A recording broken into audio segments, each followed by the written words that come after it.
All right. What's up, everyone, and welcome back to the Light Matters podcast, hosted by the Golden Gate Missionary Baptist Church here in the bottom. I'm joined by two special guests today. Pastor Wilson, how you doing? Doing fine. And Minister Jammel Davis. What's up, man? Hello. I don't know if I qualify as a special guest, but I'm glad to be a guest here. Nah, man, I'm excited to have y'all on today.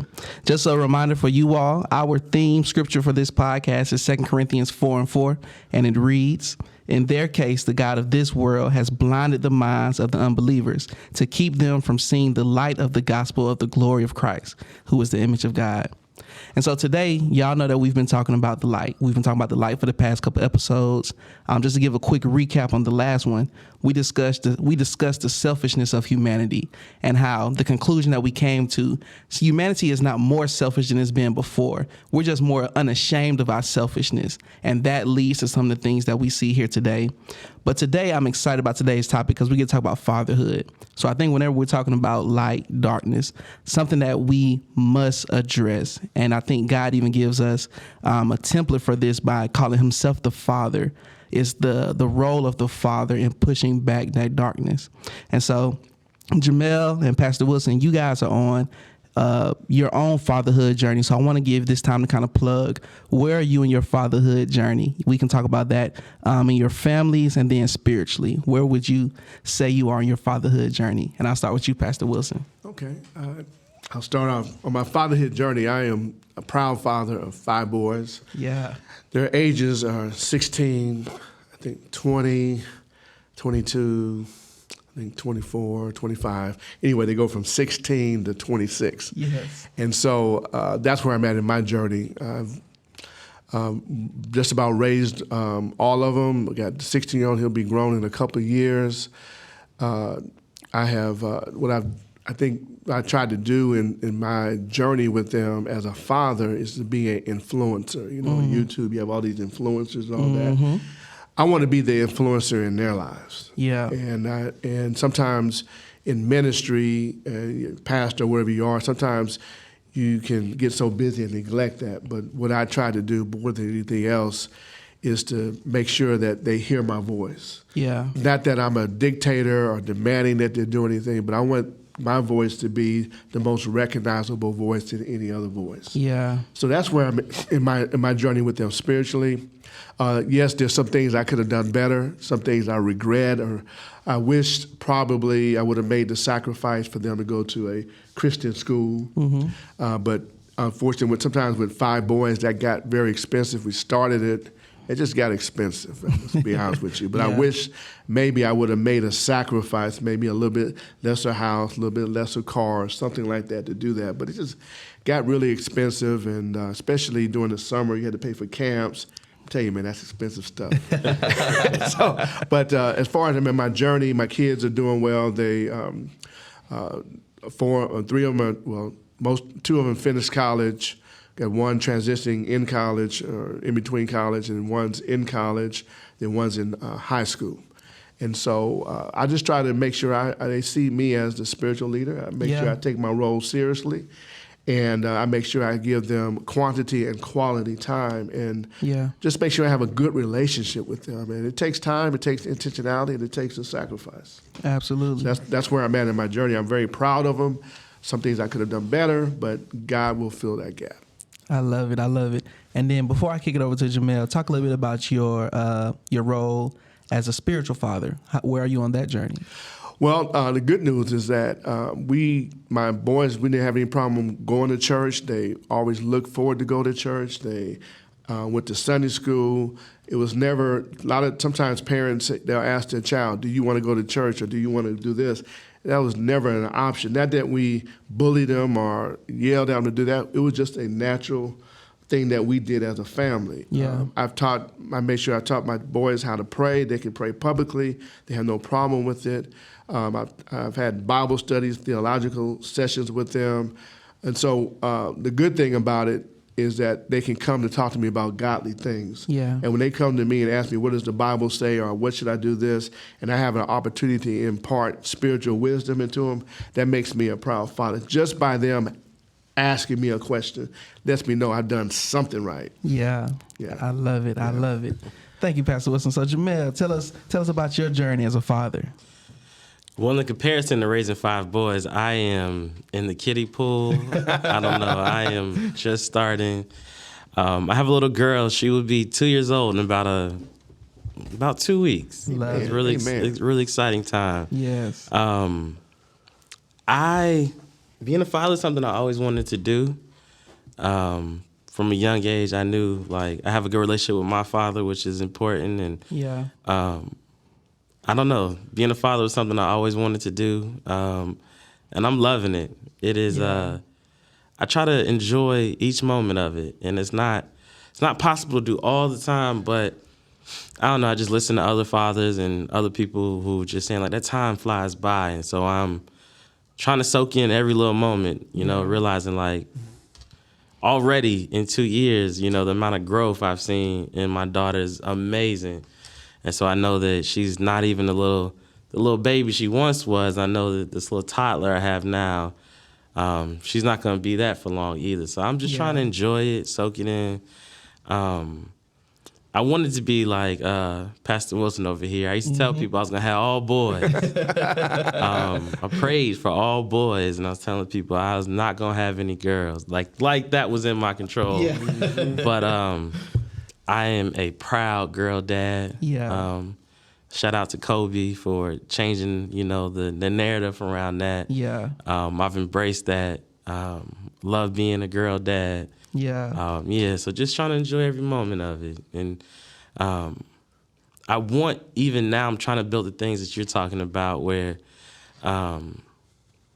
as I can already, just like my daughter, she can say some words, but sometimes it's, it's 2-year-old talk, but I'm trying to do my best to let her know, hey, I'm listening to you, you know, even right now, because I want to be the kind of father that line of communication is there. That she'll come to me with questions, she'll come to me with things, and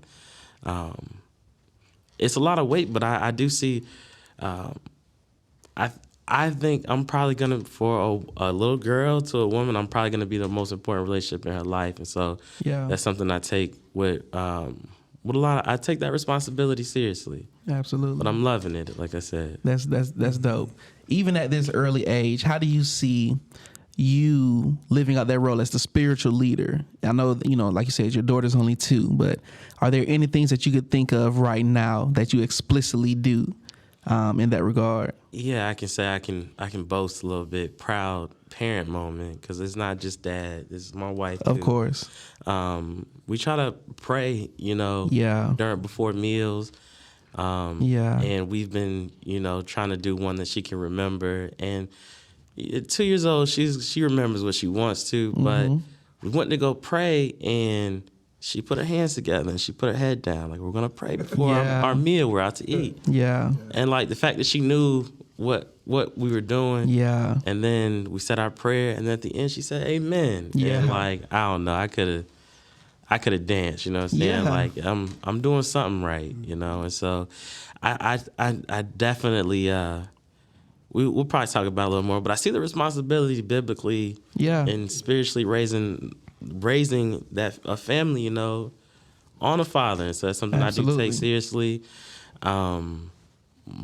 My daughter, we had complications with getting her here. She was born 10 weeks early. And I used to just pray over her, and I used to tell her, I thank God for you. Yeah. Long before she can understand any of that. And I still, maybe I don't do it as often, but I tell her, I thank God for you. I let her see me pray and say, we prayed for you. And I'll even, show her pictures, your aunts and your cousins and all of them, they prayed for you when you were. And then my mother's great. She's given us all kind of children's books that, have God in it. And so, I haven't, even though she's only 2, it's not something that I'm delaying, I'm trying to do what I can now to put those roots down there. Yeah. That's so cool, man. Thank you for sharing that. I'll share quickly. So I'm not yet a father, as in the sense that I'm not married. I don't have a child yet, but I think that I am on my own fatherhood journey. And so one of the revelations I've had just over the past couple years is that fatherhood doesn't start right when you start to have kids. like God is a God of preparation, right? So before he put Adam and Eve in the garden, he prepared the garden.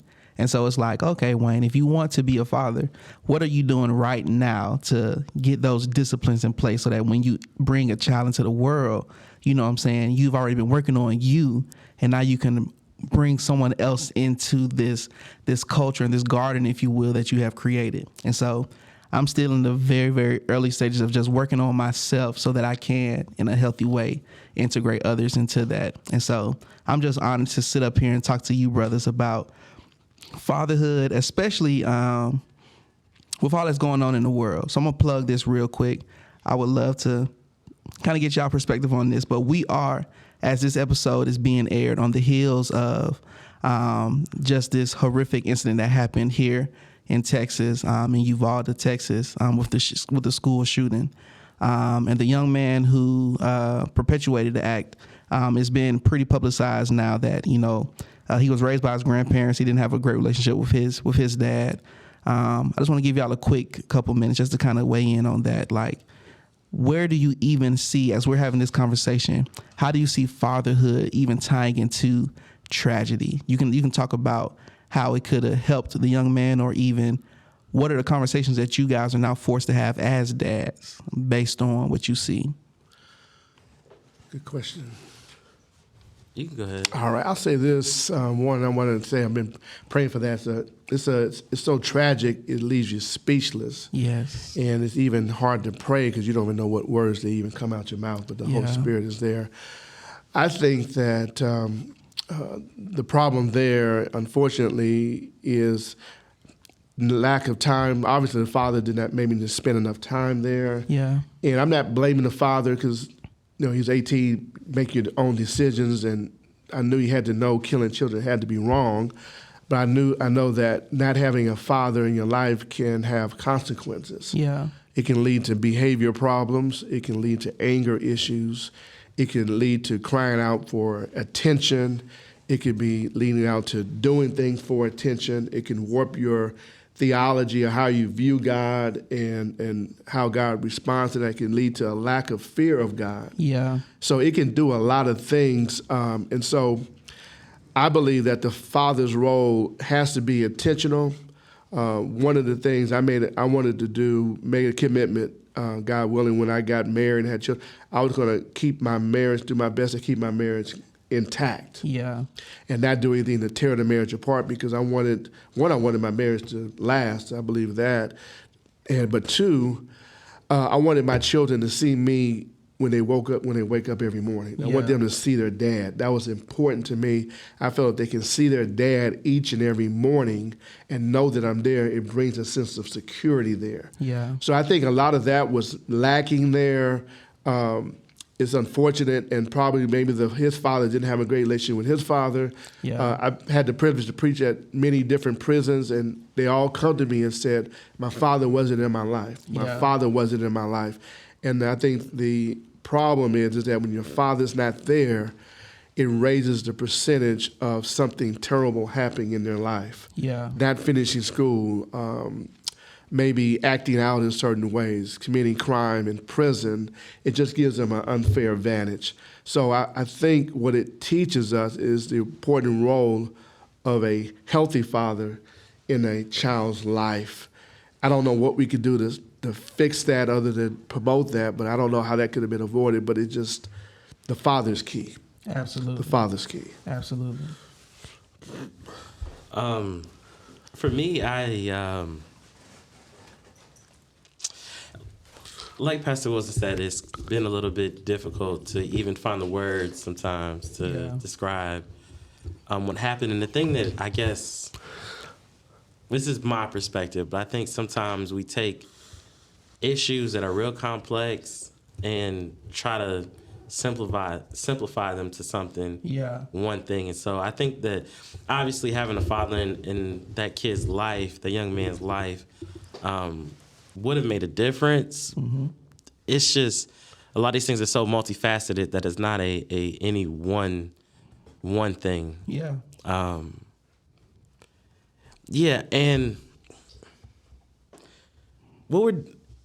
it's like, I don't know. I think oftentimes if we're talking about like in a church setting, these things get kind of divided into there being a political, secular answer to things, and then there being a spiritual, biblical answer to things.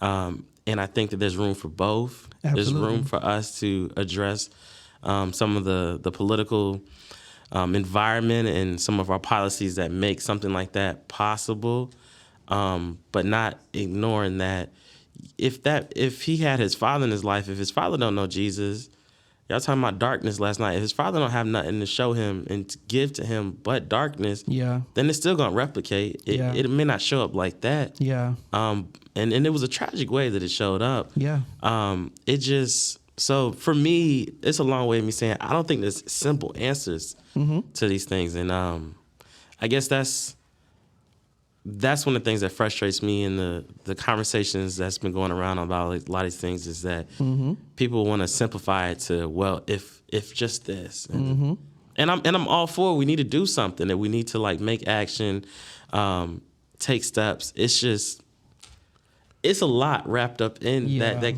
it's typically people aren't just are not just doing something like that just because their father wasn't there, right? And they are doing it because they have access to that weapon, but it still is something else. What about, the websites that this man has been frequent, and the discussion that's been going on publicly, where we, our politics have created an environment where people are not your political opponent, but they are the enemy. They are the one trying to bring down your country or your people, and so it's just, I'm gonna stop myself there if I keep going. And like I said, I just think it's just a lot of issues as well, and so it's no one simple answer from my perspective. Can I just add one thing? Absolutely. I don't want to. Sometimes we think that maybe our child didn't turn out the way they should have. It's the father's fault all the time, or even the mother's fault. But sometimes you can do everything right, and that child, has the predisposition of just doing everything wrong. One thing that shocked me was I had 5 boys, and for some reason I expected them to be like me in some kind of way. And what shocked me was they are so much different from me. They have their own mind, their own way of thinking, their own way of processing things. And so sometimes just because they turn out a certain way doesn't mean you're a bad parent or you didn't do what you're supposed to do. Yeah. That's so good. Because they still have their own mind, and as much as you want them to be like you, they are their own person. That kind of segues to this. This is a good segue. So let's dive into like the role of fatherhood. So in your opinion, and we've kind of been talking around it a little bit, but let's go ahead and hammer down some of these traits and responsibilities. What are the traits and responsibilities of a father? And I think one of the reasons I like this question, I'm going to let you guys answer it, but we talked about how a lot of times when we see stuff with kids, it's so many different factors that play a part in it. What all are the things that a father should be impacting around the child? So what are the responsibilities and traits of a father? And whoever want to answer that can go first. I'll go first. I think biblically, culture has said for a long time that like the child rearing has been the responsibility of the mother. But I think biblically, I just see most of the responsibility on how the kids come out being on fathers. And it's if we're looking at God as our God the Father as our example, it includes discipline, but it includes compassion, it includes love, it includes encouragement. It includes protection and providing. So there's a lot. Obviously, there's a lot there. I just somebody brought that to my attention years ago, and everything I see, the responsibility on how those kids come out is really placed upon the father. To be the spiritual model. To teach. To teach our children, to model what's right, and to also teach them what is right. I see that it is falling mostly on fathers. And so, like I said, those are all of the things that I consider to be it's really important to me, and those are things that I'm cognizant of, and I'm trying to be that man. Absolutely. For my family. Absolutely. A quick plug here. So the traits you just listed for a father were almost the exact same as when we first opened this thing up and we started talking about the light and what is the light, what does the light do? It was those exact same traits. So it's real cool to me just to see that interworking, how fatherhood and being a light, those two things are synonymous. And it's not saying, you know, and this isn't to downplay like motherhood, because I'm certain if we were to do the same thing with motherhood, we'll see that same correlation. But for the purpose of this conversation, fatherhood and being the light, those two things are synonymous. And that's just such a cool thing for me to reflect over as I'm hearing you talk, Jammel. And as you say that, what we also see is that this is what the model that Christ gives us. Exactly. And when we look at, you know, like the Ephesians 5 passage, and you look at passages around marriage, which I don't know. I wanted to get to that at some point in here, how I think societally we've gotten way too comfortable with the order in which things happen being reversed and having kids before being married. And we could talk about that more, but if you look at the way God set it up is that kids come from marriages and healthy marriages. And you look at the instructions for husbands is to model what Jesus' submission to the Father, just as the Father is the head of Christ is the head of every man. Yep. And so I also look at it as being a husband first, and then a father. It's not a word you probably hear a lot, but I think it involves being a servant to your family. Yeah. And being a servant to your family looks different in different situations, depending on, you know, how your family dynamics are. But I definitely believe it's about being a servant. And that's what we found. We find Jesus coming here and being a servant. That's good. That's good. All right, my turn. Okay. Yes, sir. What you think, Pastor Wilson? All right. Jammel said a whole lot, all good stuff.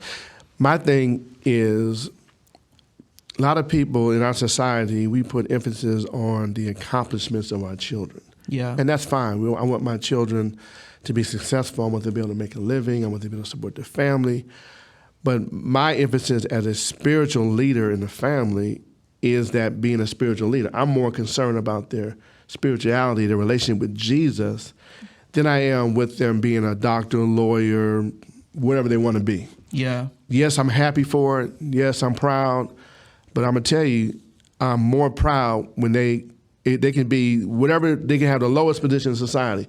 If they know Christ, I'm the happiest dad in the world. Yeah. And so I let them know that, hey, that's important, that ambition that you have, that's good, but that's right here. But your dad is more concerned. He's concerned about that, but he's more concerned about your relationship with Jesus Christ. Yeah. And that you know him. One of the things I used to do as my children growing up, I even still do it, I have an opportunity. But when we would lose something, you're going to find out that kids lose something all the time. and they would, especially iPods in the tennis court, this on the tennis court, they'll leave the sweater, they'll leave the sweat jacket, they play tennis, they'll leave the tennis racket on the court. And what we would do, we would take that as an opportunity to pray. Yeah. And we would pray, and when God answered that prayer, I said, see what God does? See how good God is? God didn't answer it. I said, still see how good God is. But my main thing is I tried to show them examples of God answering prayer so they can do that. But as far as the other thing that's important to me is that I want them to have a healthy fear of the Lord. Yeah. When I'm not around, I want them to know that God is there. And not so much your fear, your trembling, that's part of it. But a fear means a respect that there's a God in heaven that's watching what you're doing. Yeah. And that if I'm not there, you're ultimately accountable to him. Yeah. So I try to instill a fear of the Lord in them. Now, all my boys, I'm not saying they're all super this and all that. There's some that know the Bible better than others. There's some that have a better relationship with us.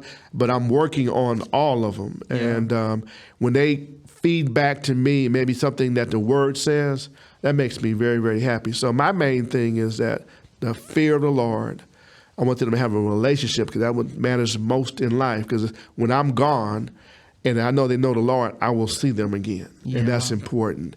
And then I want them to pass on to what maybe I taught them to their generation. And I think if we can have that, then that goes a long ways in handling some of the societal issues that Black families and all families have to deal with. Yeah. And it has to be intentional. I mean, we're in ministry, and I know you've seen a lot of pastors, they're traveling all over the place. They're preaching that, but that comes with a cost.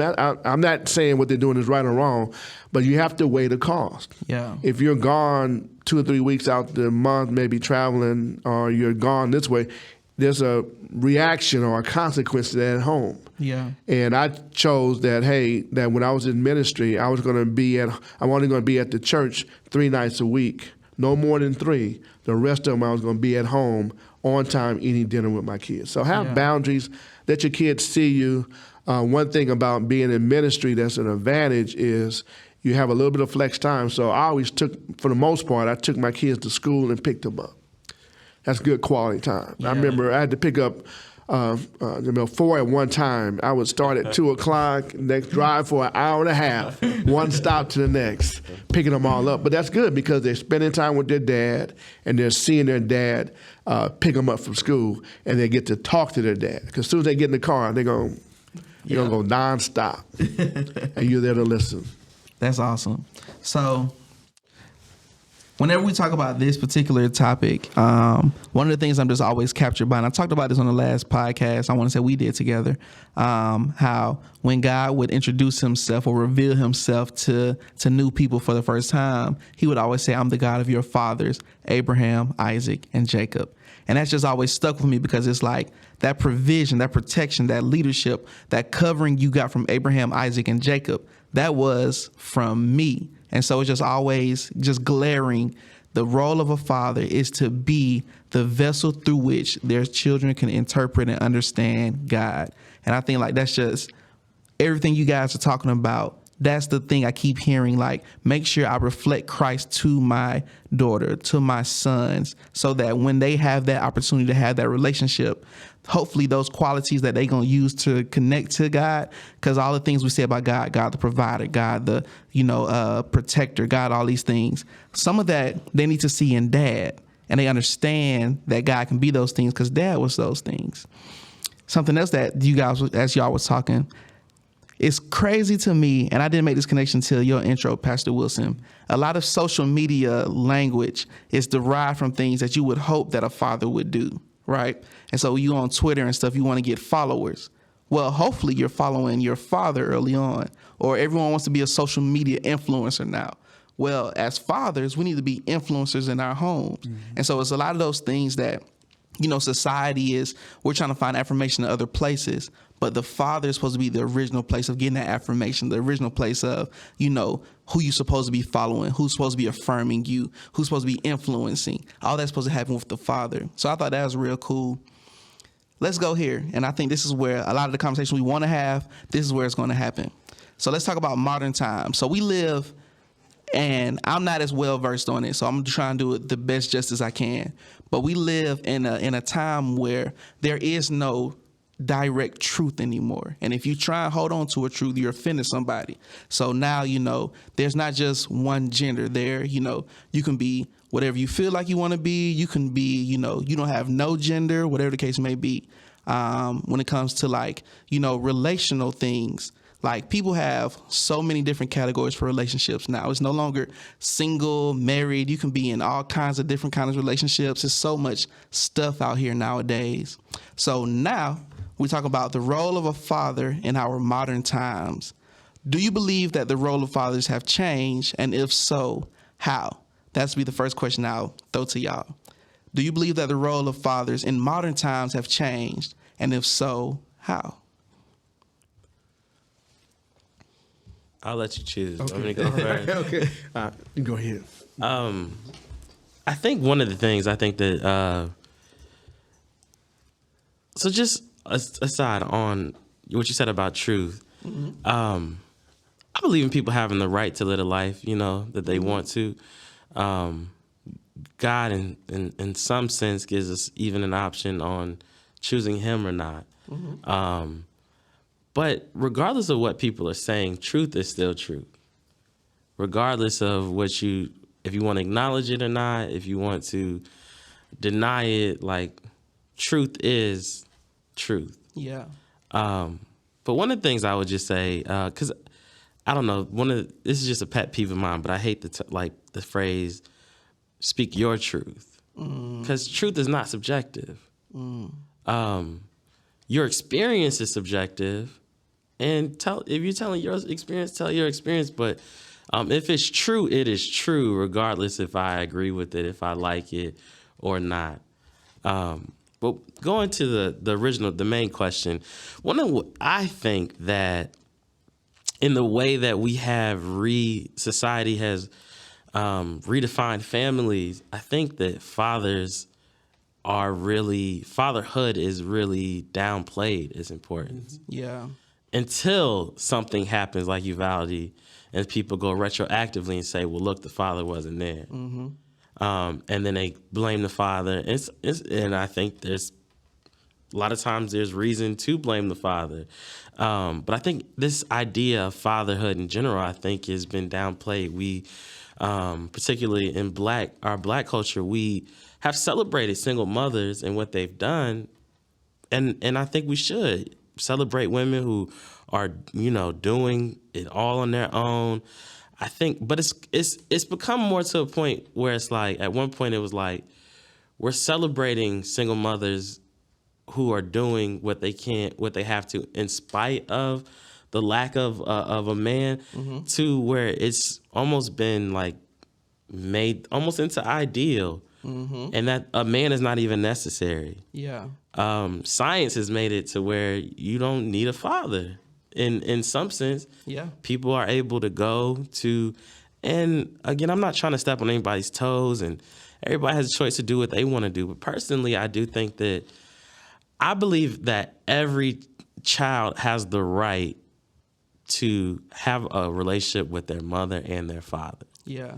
And I think that there's just so many statistics out there that show that kids that have relationships with their biological parents, like they just do better, and they're more well adjusted, and they have less issues. And so, to me, I think it's a bit cruel to create a situation where you are denying a child a relationship with their father.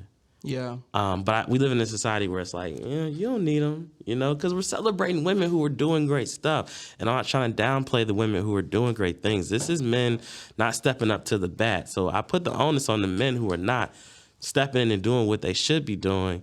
But I just think that fatherhood has been downplayed its importance. I have to make this plug here. So, because you talked about it. One of the ways that darkness becomes almost, it doesn't even seem like darkness anymore, is because we start to normalize irregularities that happen because of deficits, right? And so one of those things, and I am the first to tell you that I salute our sisters who have stepped up to the plate and had to do above and beyond because a man was not there. And that's to be celebrated. They should be commended. But we cannot, it's detrimental to our society if we make that the idol. That's not ideal. That's not ideal. That's not the way that it was intended to be. And when we start to, when we become afraid to call out, darkness and wrong, that's when we allow this darkness to become even more insidious, and it creeps up. And now it's like, now all of a sudden the darkness becomes what we're striving towards. Exactly. And that is dangerous. Yeah. So I think as fathers, that's one thing, we're working against. I like how you talked about that, Jammel. If I could jump back in real quick. Yeah. So I shared with some of y'all, I just got back from traveling. Mm-hmm. I went and spent some time with a friend of mine, who is like a year younger than me. He's single. He has a girlfriend. He's single though. And so I'm a new father. Mm-hmm. So I'm telling him about, my daughter and how much I'm enjoying it and everything. He's like, man, I'm trying to get like you. And the first time he said it, I was like, all right, cool, whatever. And then he said it again, and I was like, all right, now I feel like I should say something. Yeah.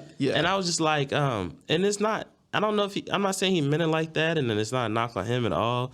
I think fatherhood is something to his tribe. I was just like, bruh, that's a great thing. Just get the order right. Yeah. If you can. Not even if you can't, because people can. That's the thing. You have a choice. You can make that decision that I'm going to wait to be in a marriage to bring another life into, and that doesn't mean everything's going to be sunny and rosy and wonderful. But as you were talking about, just a kid that wakes up with mom and dad in the house. Yeah.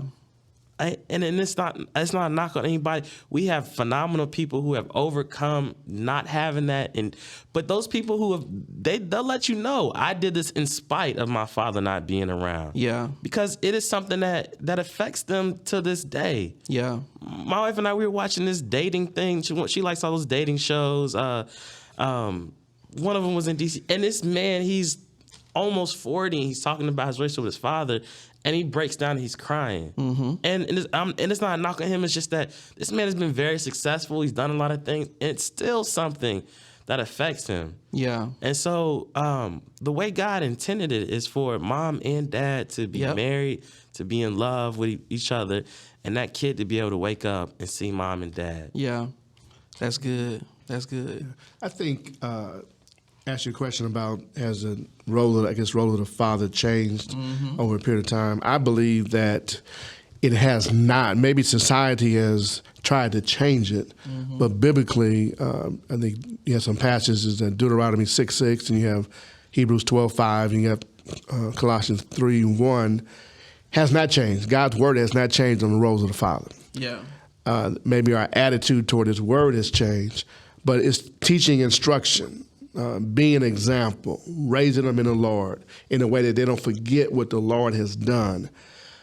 That's important. That's the bedrock. And I know that a lot of fathers are not good fathers because they didn't have good fathers. Yeah. A lot of people shack or cohabitate because they were raised without a father. They're scared to make that commitment. They're scared to be married. They're scared to commit to women because they've never seen it. Yeah.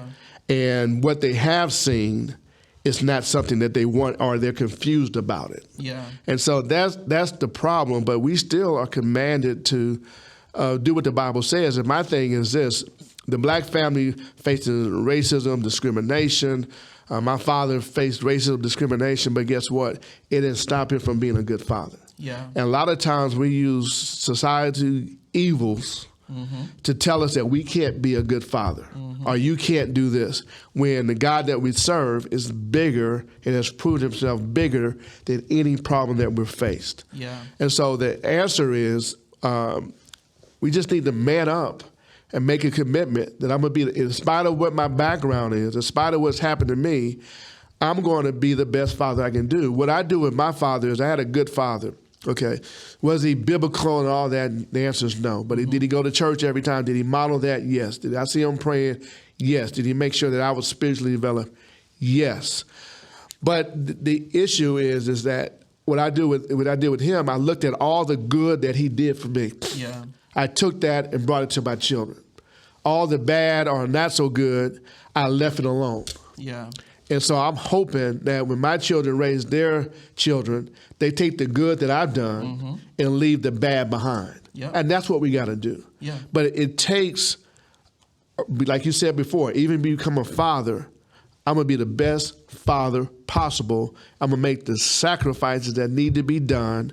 I'm going to marry a godly woman that has the same values that I have. And I'm going to get married before I cohabitate. One of the things that caused me struggle with raising my boys is when they redefined marriage, same-sex marriage. That wreaked havoc with my kid. There was another influencer that I had to compete with. Yeah. People were coming out as gay. People was coming out marriage, and so it confuses children like they're confused today. They don't know what's right and what's wrong. They don't know what marriage looks like and what doesn't look like. And so you have same-sex couples that are having babies. I have that in my family where two women are having children together and raising up. And the issue is that our children are confused, and it goes back to what you said before, and I mentioned too. You have to be the influencer in their lives so they'll know what right and wrong is so they can pass on the teachings of God to their generation. You have got to take your spiritual leadership seriously. Yeah. That means knowing the Word of God for yourself and be able to explain it to them and explain it to them and explain it to them and explain it to them. Yeah. And live it out. Yeah. And that's so. Has it changed? No. Society is prompting. You look at movies, especially, well, really, some black movies. They'll prop them, and I'm not hating, but they'll prop the black woman up and make the black man look dumb, or they'll let her be the leadership, and it tells the man he's not the leader. Those little subtle messages that the society or the world or the darkness is trying to put on our black men, our men in general. And they do that on purpose. We need to see strong men. One thing I like about Golden Gate, strong male presence. Yeah. No doubt about it. That's healthy. When they come to church, they need to see that. Yeah. Man. So if you think about just warfare, if you think about and it was primarily, back when you had the dynasties and, you would have people taking over, their neighboring tribes or neighboring countries, things like that. The first line of defense was always to take out the men, right? Because those were the gatekeepers.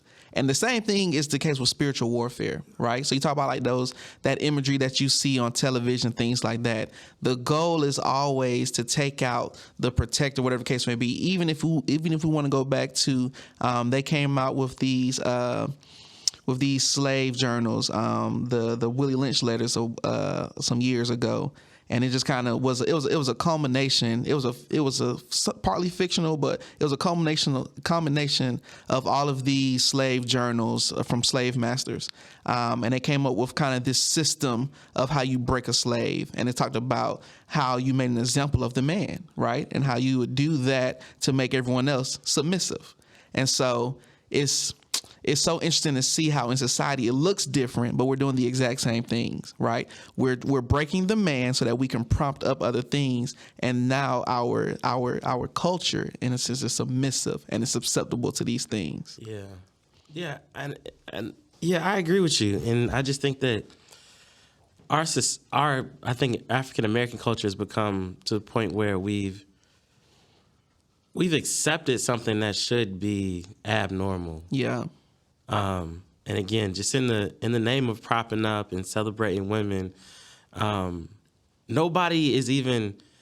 I don't think there's fewer conversations that I hear about trying to get the man, like, why is this like this? You know what I'm saying? Like instead of it being like, well, why is it that our black men are having such a hard time? Why is it? Instead, it's just like, well, we don't need them. They falling behind. Yeah. They ain't no good, so just, you got to take care of you. You got to hold on to you instead of us pausing and being like, well, there's some reasons why this pattern is repeating and growing in some sense. Yeah. And one of them, I think, is, I don't know, in that conversation, I think black men don't get enough credit for how black men there are statistics that are just showing like black men are not as absent as society says it is. And I just think about, I wish that more of my friends had done, their parenthood in a traditional way and that they'd married. But I don't know I don't have friends that are absent fathers. Yeah. And some of them is not ideal, but we out here showing out. I just want to say that too. Like black men are showing up for their kids and out here. And I look at my family and my aunt. I remember I'm in this group chat, and with my family on my dad's side, and my aunt just said something like, and I want to shout out all my nephews. It was just great examples of fathers. And I was telling my wife, I was like, wow. And I just went down and I was like, in my head, just doing like a little roll call of my cousins. And I'm like, yeah, it's not everybody, all the situations are not ideal at all. But I'm like, I can't think of a single one of my cousins and the people I'm around that aren't invested in their kids' lives. And so I just want to. And I think that's intentional. I think it's, First off, thank you for the shout out, because I think that needs to be said. And even though I think about my friend group, like I have some friends who they're not married who have kids, but they're present. Exactly. And they're really good dads. Exactly. Like I know all of their kids, you know, and I see that they're putting in work and investing time with their kids. But I think it's intentional to not tell those stories. When you talk about, again, spiritual warfare, we're not going to highlight that. We're going to create this image that, you know, these are absentee, you know, fathers. They're not good men, this and that. And now our women feel that extra burden of, oh, I can't trust them. You know, I got to go out here and do it on my own. I'm going to celebrate my independent womanhood, this and that. And that becomes just another dynamic that I think unique to Black fathers or Black men that we have to push against. When I think about this question, there's so many things that the role of fathers haven't changed. In essence, the role is and has always been reflect Christ to your children. What's changing is it's just a different environment. Like all the stuff that we're talking about has, you know, it ties together. So if we're saying from a previous podcast that society has become more unashamed of the things that they're doing, so now it's contingent upon us as fathers to make sure we're having those conversations so that when your kids see, you know, same sex marriages, or they see, you know, they have a friend or they have a colleague or someone in school who's non-binary, whatever the case may be, they've already gotten the information from their father, who they trust, who they love, who've been there, so that they can still interact in the world and still stay grounded while ultimately still being loving. That's the other piece of this. Yeah. The other piece, like, we have to equip, because we talked about the light is not something that needs to be protected. The light is powerful. Like the light is, this is the power of Christ that we're talking about shining bright. And so we don't have to protect it. We just have to make sure that whoever is up under our authority, they're equipped to go out into whatever the climate is, whatever the terrain is, and shine bright. And so I think that's something I want to make sure this conversation, the tone of the conversation isn't how do we protect our kids and keep them in this safe little Christian bubble. No, the conversation is how do we equip them so that they can go out and shine bright. Because the goal has always been to sin. Christianity ain't never been about let's become Christians and let's stay around each other. Let's stay in this little circle. It has always been you're a Christian, now go. That's always been the baseline.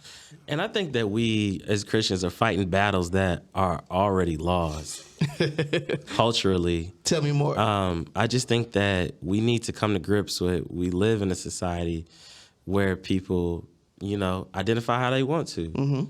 Genderly. We live in a society where there are going to be couples where there's going to be two men and there's going to be two women. Mm-hmm. And we don't have to agree with it personally, but we need to accept that this is the world that we live in. And we just have to be that much more. We need to start earlier and just explain to kids, you know, what we believe, why we believe it. But like you said, displaying love in the midst of all of that. Like, I could disagree with somebody's lifestyle, but I love them as them still being image bearers of God. Yes. And so I just think sometimes we get caught up in battles like those. You can't put toothpaste back in the tube. Like some of these things, our society has gone that way, and you don't have to like it. You don't have to love it.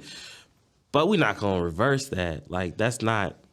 I can't think of any historical example of a society going to societies are always becoming more and more liberal. However you want to define liberal. Liberal was different in Rome and 500 years, whatever. But just in the textbook definition of liberal and conservative, like things change. Like being conservative means like conserving what is the status quo, and that's not ever going to stay the same. Yeah, it's always going to go in one direction. But we need to be.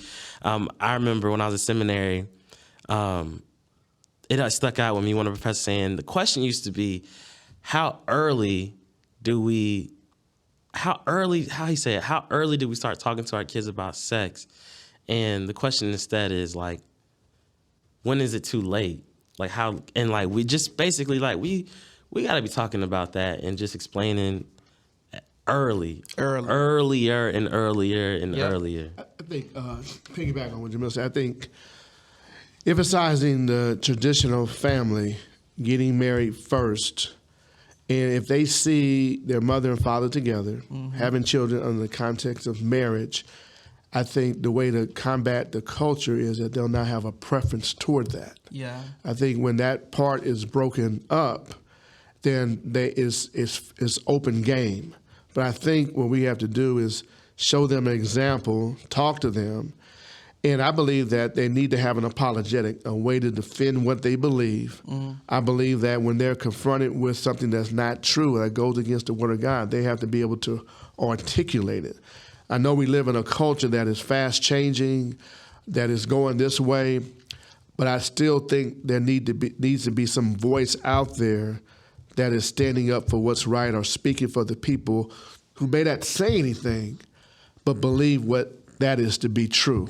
Yeah. So I think the church probably has not done everything that it could do. You don't hear you listen to your YouTubes and your TVs, some things you just don't hear about sin. Yeah. And that's another thing about darkness. They're attracting them to what God can do for me and how God can bless you. And let's not talk about sin. But I think the church, if they're not careful, they will lose their voice. Like in the days of Noah, they lost their voice, and see what happened there. They're losing their voice now. But the traditional family, God's family, has to raise up men and women that will voice the truth for the sake of others and the next generation. I keep telling my son, I would hate to raise kids in your generation. I don't know how you're going to do it. It's just too much throwing at them. Yeah. Technology has accelerated the evilness and sinfulness in our society. Yeah. But there has to be, we have to raise our kids where they hold fast to what they believe. Yeah. Or can weather the storm or rebound when they're fallen and come back to where they know they're supposed to be. Yeah. I'm going to play on words here. So I want to make sure that our listeners know, like, there is no theological basis for the forbidden fruit being an apple. So I want to make sure that's very clear. Okay. But for the sake of, me kind of playing with words here. So the apple that Eve ate when God was like, you shall not eat the forbidden fruit, because then they will have the knowledge of good and evil. Our kids have that apple in their pocket every single day now, right? And so I think that one of the things when you guys are talking about having conversations with your kids, fathers, we have to be relational with our children. Jammel, you talked a little bit earlier about how whenever we talk about like something heinous happened, like it's a multifaceted, conversation. One thing you did talk about, though, was like we don't know what websites he was visiting, what political views he was, believing. And that's something that was echoed by the family also. Like his grandfather was like, I had no idea all this was going on. Like, even though they lived in a house together, he just had no clue. I think something that fathers must do is we have to build relationships to where we have access to the ideologies and the thoughts of our kids. We cannot chance that with, letting them just be on this computer, on these phones, or, accessing different media outlets without being present. Like we have to be, that's a big part of fatherhood, big part of being the light. It's just presence. And we have to have a presence in all areas of our kids' lives to the extent that we can control it. And again, that's not to say that this is going to solve the issue and all of our kids going to be angels now. That's not even the goal, I don't think. The goal isn't to have like these perfect little model kids, that's for another conversation. But we have to remove this stigma that the goal is to have these perfect model kids. But the goal is to make sure we have a presence in all the areas of our kids' lives so that we can know. I need to know if my child is prone to believe radical ideologies and might be doing something. Because that's going to trigger another level of fatherhood. How do I get you the help that you need? How do I be present in the healing that needs to happen for that process? I'll just say sometimes, and that's a big challenge there because sometimes you can raise them till they're 18, they go off to college, and you're sitting under somebody for an ideology for 4 years, or somebody says something that seems to be true but not true. Yeah, and it's very, very difficult. I think having an open conversation, checking them periodically where they are is important. Yeah, I think when you hear something like my youngest son, when he's playing his phone, if I hear something that ain't supposed to be on there, hey, change that channel right now. And change it right now, and they'll change it. I think you have to reinforce what you believe, and then you have to periodically check it. But I think the best thing to do I found the most comforting, most helpful is that you got to lift up your children in prayer all the time and let God fight that spiritual warfare. I said this last time on the podcast, it is too much out there for you to try to keep up with. Absolutely. It is. It's stuff out there every day coming out. Netflix is making hundreds of movies per year. Amazon, hundreds of movies. How in the world? You can't keep up with that. Mm-hmm. But what you can do is pray, ask God to order the steps, ask God to protect your children, ask God whatever they are into, to ask God to take them out of it and not to hurt them. Yeah. You can pray, and I believe God will and does answer that prayer. So you have got to be praying for your children even when you think everything is okay. Yeah. Because we are finite. That darkness is all over the place. Yeah. And I'm going to tell you right now, it is in every type of technology, every type of everything you see on TV, it is there. You have got to pray and lift your children up and mean what you say and put it in God's hands. Yeah. You have got to do that. One of the things we see in Scripture where God talks about pursuing after the heart of his people. I think something I hear you guys saying when it comes to like your own kids, just pursuing after your child's heart. Pursuing your kid, your child continually. That's something that my dad did for me. And it's funny when I think back to it now, because I'm certain that the way that my dad pursued me, he would always ask me, or he would be, Wayne, why is this even appealing to you? My dad hates rap music. Like, he cannot stand rap music. He never have liked rap music. But I was just like, I'm gonna listen to some rap music. And so he got to this point where he was like, why do you even like this? And I think it was an interesting exercise for me to try and articulate to him what things I like about the music. And I think that in that moment, had my dad not just been so blinded by this boy is listening to this like crazy music and I don't want to listen to it, a good follow-up could have been like, so what are some other areas you see, okay, Wayne, you like affirmation, or you like money, things like that. What are some other ways that can be exploited without, what are some other ways that can be explored without exploiting, our women or this and that. Like, I think whenever you start to open up that type of dialogue, you really get into the meat and potatoes of, okay, you're doing this and I don't want you to do it, but tell me why you even like this. Like, what about this appeals?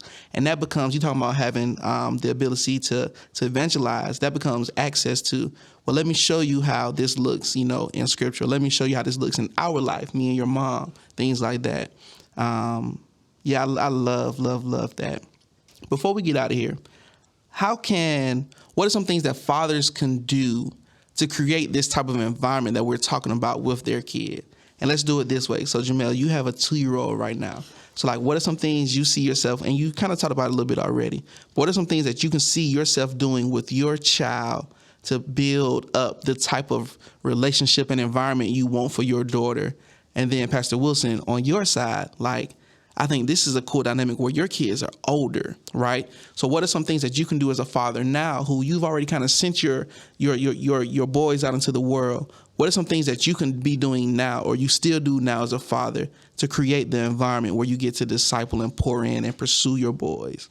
So yeah, I'll start with you, Jammel, and then I'll end with you, Pastor Wilson.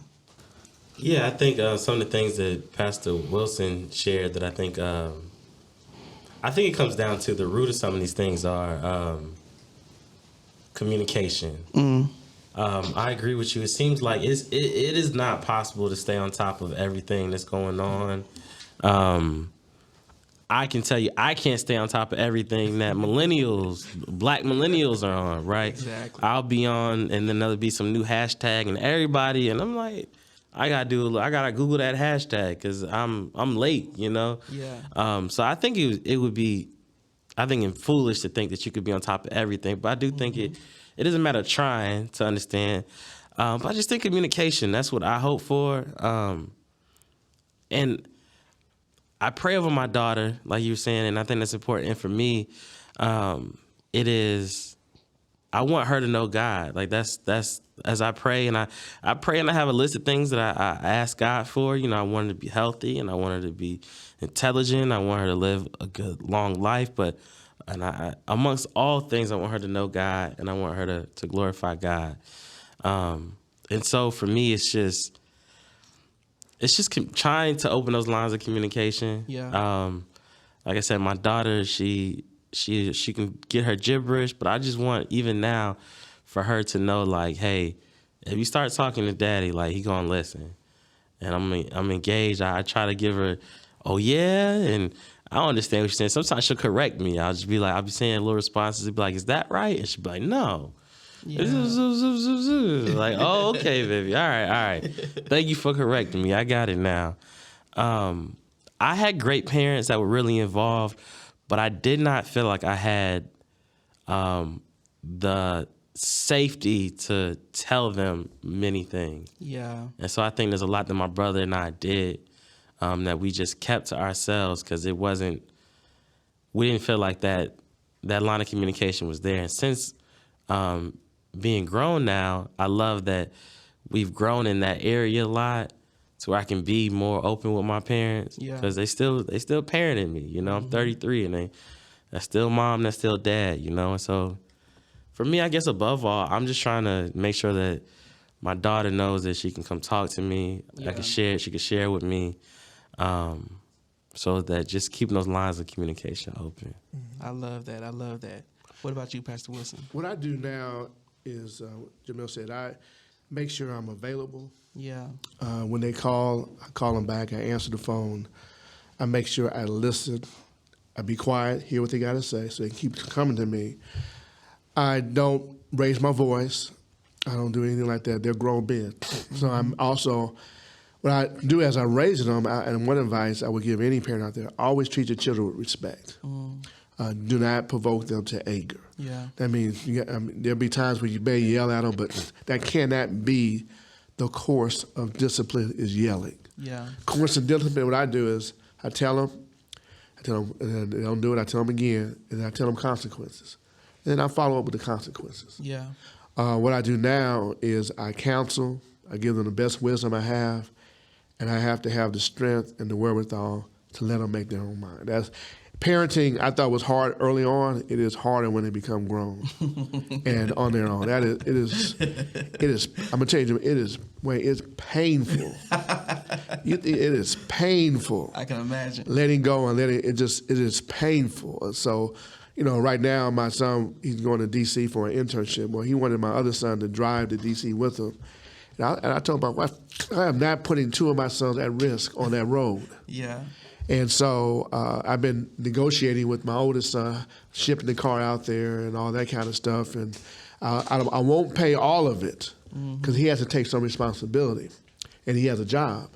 But I will pay a portion of it, just enough to tip the scale. Yeah. So my thing right now is being available, have a good listening ear, a non-judgmental ear, give them the best wisdom I can, remind them what the word says, and go for them. Make sure that, maybe don't provoke your children to anger because they'll cut you off, or they'll give the anger right back, or they'll keep it in. You just can't do that, and don't try to make them happy all the time. Those verses that were kind of based on here, it doesn't say about making your kid happy. Yeah. Do I want my kid to be happy? Yes, but I want them to be disciplined and obedient. And I'm going to tell you one thing. Kids, especially boys, I don't have any girls, they respond to discipline, healthy discipline, and they crave it, and it makes them love you even more. Yeah. Yeah. That's a fact. Don't be scared to discipline them. I'm not saying the yelling, but if you say you're going to do something, especially the father, you have got to do it and back it up. Yeah. If you don't back it up, then you're going to be in a world of trouble when it comes 16, 17, and 18. Wow. World of trouble. Nah, thank y'all so much for sharing that. Something that, Pastor Wilson, thinking about what you were saying, and even when you're talking about your son when he's in the house and if he's listening to something on his phone that not supposed to be there, you tell him to change it. It makes me think about this Tony Evans quote, and it says, "It is a fool who says, I do not tell my children what to believe, because if you don't, someone else will. The drug addicts are commanding your children, and your children are obeying. The lustmongers are commanding your daughters, and your daughters are obeying. For God's sake, you must command something. And so I love how you, and even Jammel, when you're talking about, like, even if people want to deny it or whatever, like, truth is truth. And so as fathers, it is our job to always speak that truth, direct our children to that truth. And then when it's time for us to let them go, and, we're more so counselors, know that we imparted truth to you, and trust and believe, because the Holy Spirit, just like the light, is living, is working, is going to assist and help our children. How we know that, God has promised that he will do. Jammel, Pastor Wilson, thank y'all so much. This was such a dope conversation. And fatherhood is such a big thing. So obviously we didn't get to everything. I'm sure we could have, a whole series on just fatherhood because it's so big. But I really love some of the nuggets that we were able to get out today. As usual, please make sure that you all like and subscribe so you get all the content. And also, please leave a review. Tell us what you think. Tell us what topics you want to hear. Tell us what more you want to hear on fatherhood. All of that is welcome. It is always just to let you all know that this is not a sermon. So this is the opinions and perspectives shared here are not representative of the church. These are things to help you think through the topics we're talking about, hopefully encourage you, hopefully lead you to search scripture for yourself and find these answers. It's been a joy being here with you. Now I hope that you're able to go out, shine bright. I hope you feel more encouraged in fatherhood or have a better idea about it. And we'll catch you all next time. Peace.